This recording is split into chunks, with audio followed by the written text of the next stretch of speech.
It's the best squad in the world.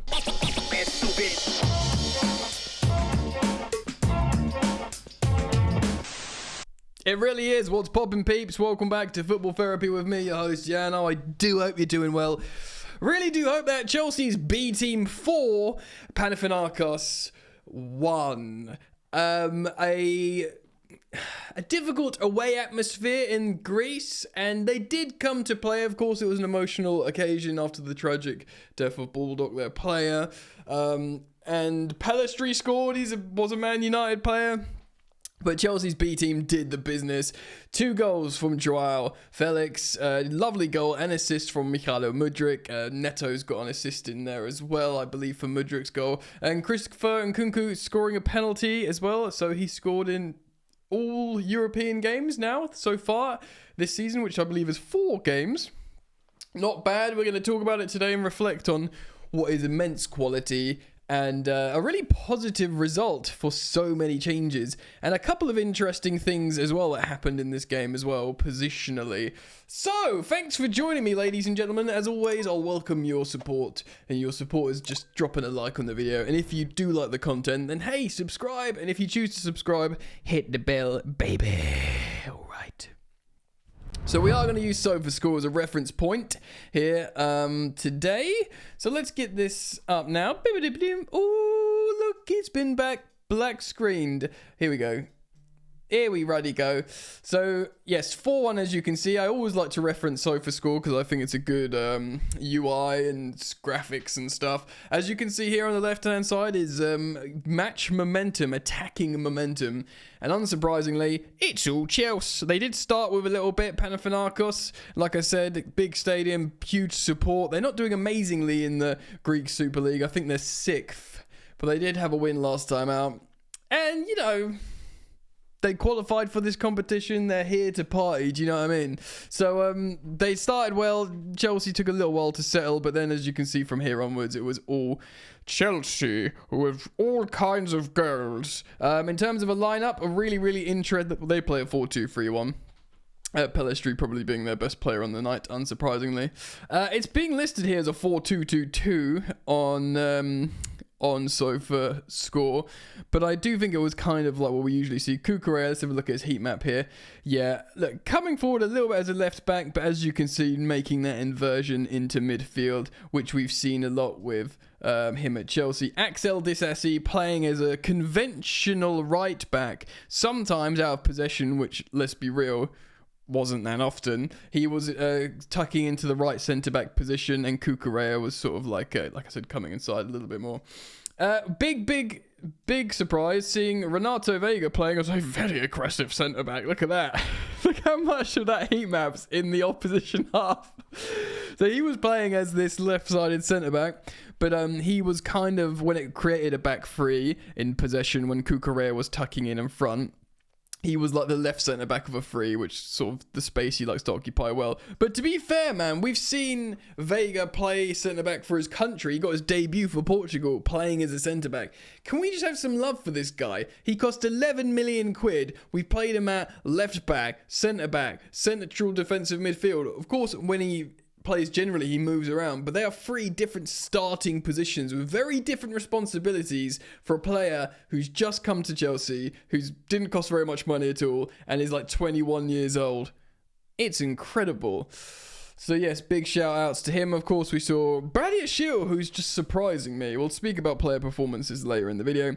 Philip Jorgensen, and it is apparently a hard J, Jorgensen, but correct me if I'm wrong. We saw Kiernan Dewsbury-Hall. I thought maybe he would partner Cesare Casadei, but I did say in my preview Enzo Fernandez might come in because he hasn't played much, and he did come in captaining the side. And then we saw the rotated front four as expected: Mudryk, Neto, Felix, and Nkunku. Yeah, so it was kind of interesting. This does kind of look like a 4-2-2-2, although Mudryk was playing out wide and high. Alrighty then, so what went down in this game? Well, let's look at the stats. First of all, on the left-hand side, 60% possession, which is similar to what we had at Anfield. I want to say that we battered Panathinaikos, but they came to play, bro. They weren't awful, and we were pretty good. in our with our second team, our B team. So I'm just looking at the table there, I got distracted. Look, Chelsea top of the Conference League with 8 goals and 3 conceded.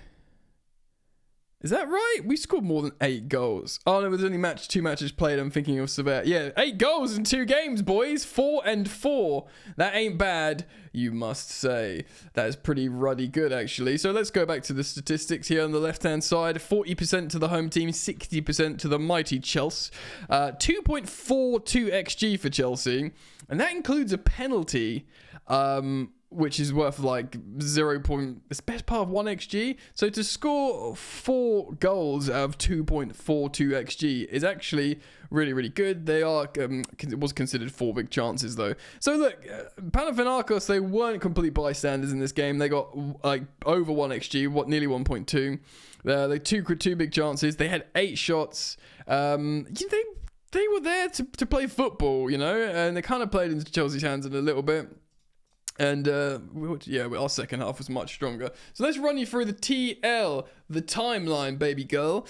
First half, Mudryk to Felix. Should we talk about this goal? Because it was ruddy lovely. And in fact, for that first half in particular, I want to give Mykhailo Mudryk his flowers. Because he was great, bro.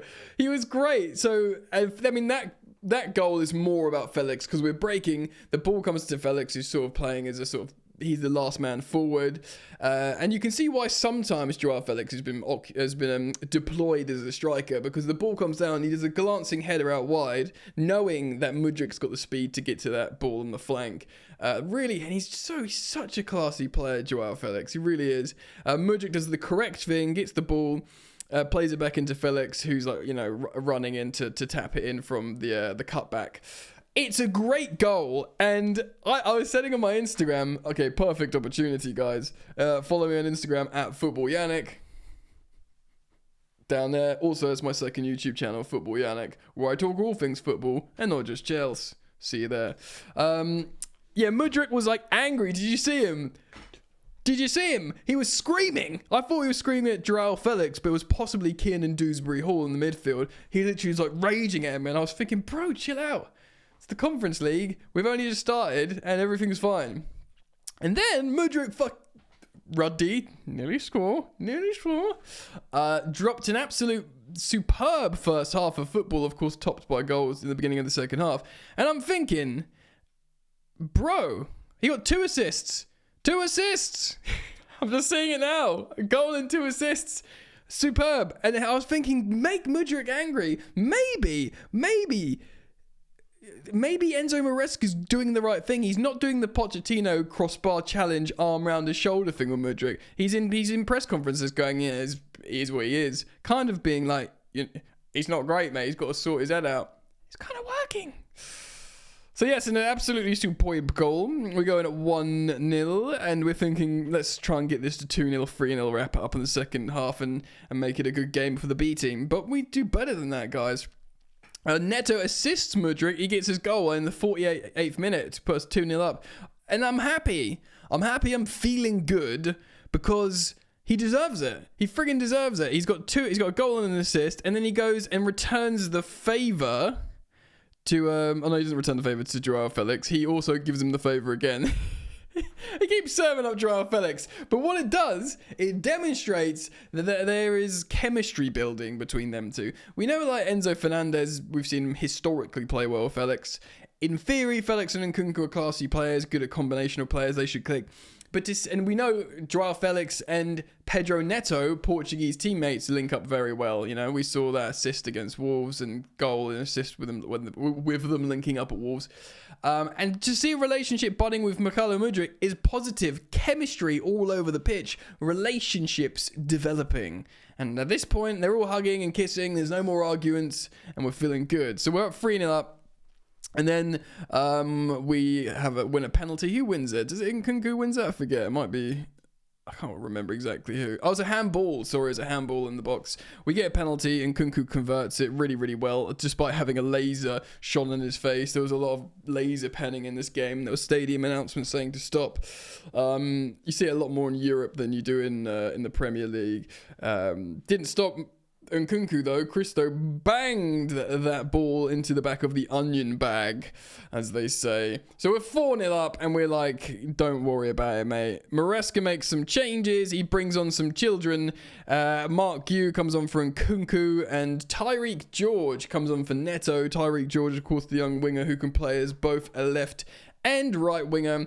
And he looked pretty darn good when he came on in this game, actually. He was desperate for that goal. He's a great finisher, the young lad, as well. He's much bigger than I remembered him, but I know he's a great finisher. I've seen some of his academy goals or whatever. He's a great, great player. Palestri, of course, their best player of the night, assisted by that guy. I ain't going to say his name. That's very close to something rude. Palestri scored a goal. You know, we'll be frustrated we didn't keep a clean sheet. Certainly Jorgensen. And then there's a couple of changes from them. Cassidy comes on for Fernandez, which is expected. Cassidy is a sort of trusted midfielder in this competition. And Kiernan Dewsbury Hall comes off for Carney Chukwuemeka. Carney Chukwuemeka. Which actually, if you're just friggin' the sofa score position here. I mean, I imagine the position's changed at that point. But Carney Chukwuemeka replaced Kiernan Dewsbury Hall, who's quite a deep-lying playmaker. Not deep-lying playmaker. Deep-lying player.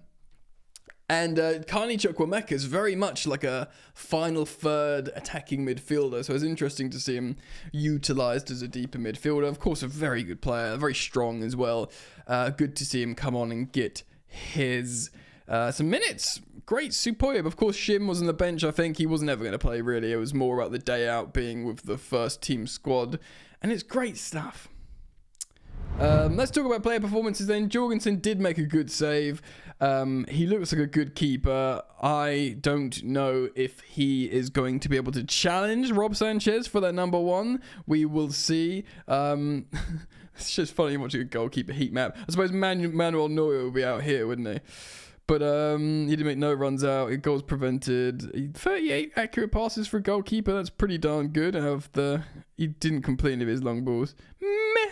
That's all I can say. Disassi, all right, pretty good. Got a booking. A couple of wobbly moments. Strong pass percentage. Didn't win many ground duels, actually. As you can see, that's pretty disappointing if you ask me. I imagine Badiashile. It felt like Badiashile had a good game. All over there. Interesting, the left footer playing on the right centre-back's position. Made 5 clearances, 1 block shot, 2 interceptions, which is pretty strong. He didn't win any ground duels, so we weren't winning ground duels. He did win 75% of his aerials, which is good. 114 touches. He makes a lot of passes, doesn't he? Oh, here we go. This is where the juice is. 8 out of 10 accurate long balls. He's a passing centre-back. Very good from Benoit Badiashile.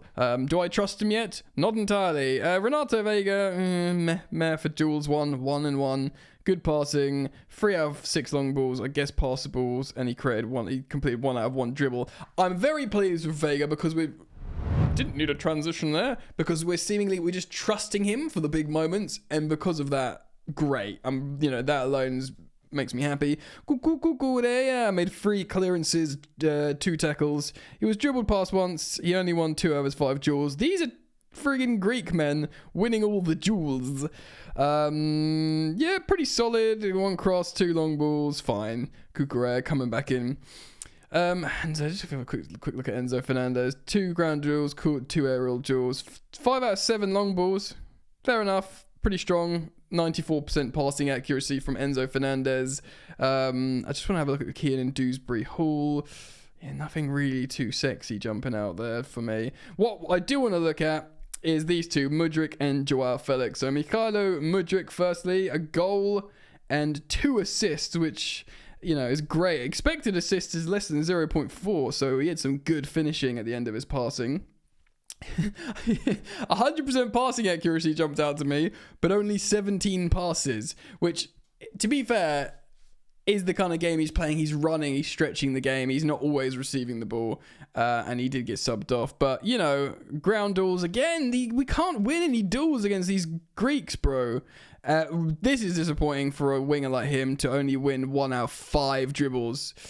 But He got a goal and 2 assists, which is nothing short of elite. Joao Felix got 2 goals. Let's have a look at him then. Expected goals 0.96. Scored 2 out of that though. He rang that clean. Two shots on target. 2 shots off target. 2 goals. 85% passing accuracy, which isn't the highest for this team with that amount of possession. But when you're a number 10, you take risks and you do sometimes not always complete your passes. This is juicy though. 8 out of 10 long balls. That's an 80% long ball success, which is superb, ladies and gentlemen.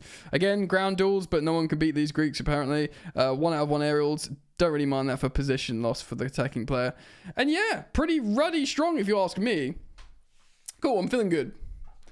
4-1 away win against a hostile atmosphere. I know it's meant to be our hardest away game in this phase. Do you know what I mean? So I'm feeling pretty good about it. It's our B team. I'm really happy for Mudryk. I'm really happy for Joao Felix. I'm happy that Vega can be, utilized. Cucurella, we didn't use Noni or Sancho, didn't need to. And I'm really keen like always, to learn your thoughts, guys. So please do leave them in the comment section below. Thank you for hanging out with me. Thank you for liking and subscribing. Mwah! We move.